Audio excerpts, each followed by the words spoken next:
Hi, this is Sherry Veronica. I have some updates on Daphne Thomas. Hearing her husband's name was Tom Thomas. Well, I heard that for him to have done to her what he did, he had to have done it in her sleep because she was a strong woman. He was an old man. We all know that he's an old man. Was an old man. Hearing that he's deceased, still have to wait to hear that from your news. But Daphne, they said she worked out and she was in shape. She was viable. She came into work. She spoke to everyone. She was well liked. But they said that someone from her job called the husband and planted some news in his head about Daphne. It seemed as though there was some guy that she was giving him a drop home. His car was not working, and the husband called her job to ask about the guy. Her husband called her job to ask about this young man that she was, picking up from home and dropping off to work. He worked there and he lived in her area. So it wasn't that she was going out of her way. And then there was tragedy. This is what I'm hearing, that it was a massacre.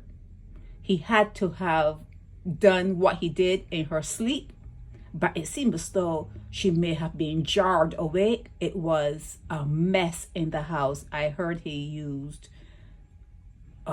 weapons, and it was a massacre. He did her really bad. He did her wrong, okay? And from what I'm hearing from people who worked with her, they're saying, as you well know, in Barbados, you can't really have a male friend. You can't, no one can not have a car for a couple of days and say, hey, could you pick me up?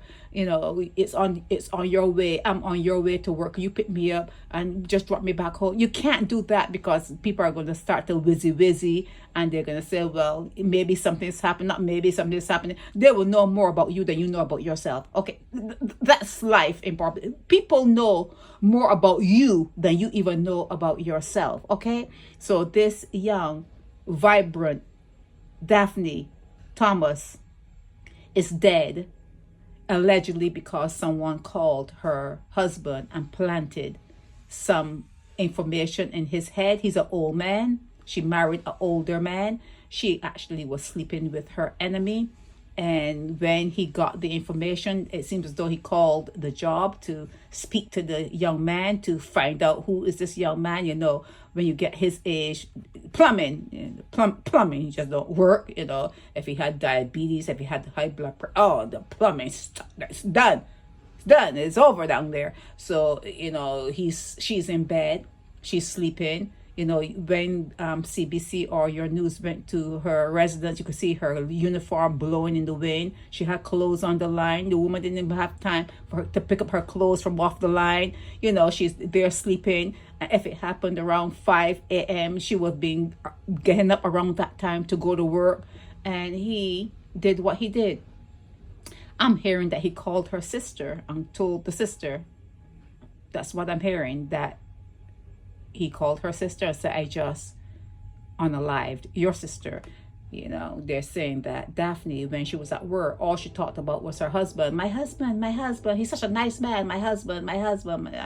She always talked about him. It was always a pleasant discussion. Nothing ever, sad, nothing, just a pleasant woman, Daphne. And she talked about her husband and her grandson.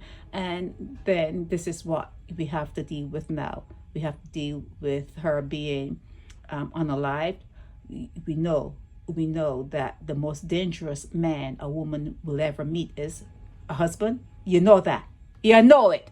The most dangerous person any woman is ever going to meet is the man who's sleeping right in the bed next to her, snoring, scratching, breathing in her face, whatever. That's the most dangerous person you're ever going to meet in your life. And Daphne met him.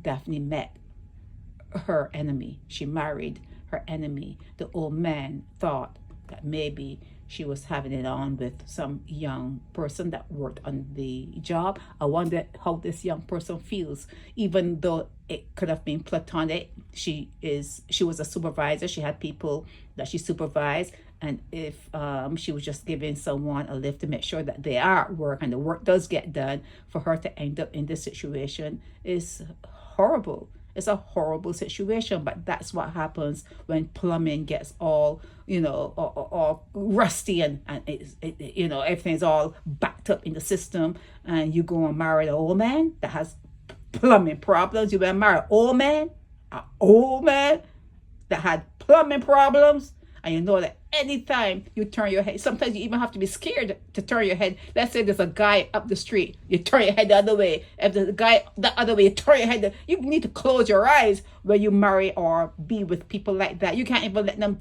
think that you're looking at a guy who lives that way. Who's gonna live that way?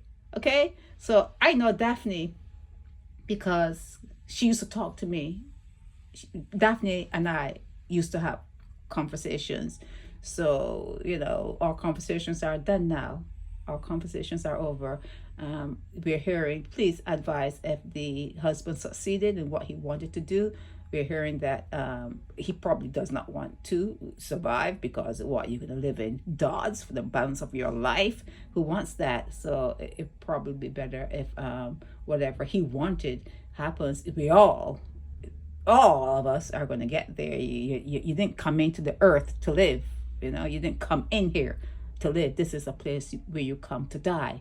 But Daphne went out in a horrendous way. They said it was a massacre, and he only could have succeeded at doing it if he took her by surprise when she was asleep. The old man could not have done it if she were up and about doing her business. He could not have overpowered her. Okay, so the old man did what he did. He attacked her when she was probably in bed, still asleep. And now Daphne Thomas is deceased, and we have to wait to hear more about Tom Thomas. That's my update. This is Sherry Veronica. Help me spread the word about Naked Departure via social media. Subscribe and share to show support and love for our channels.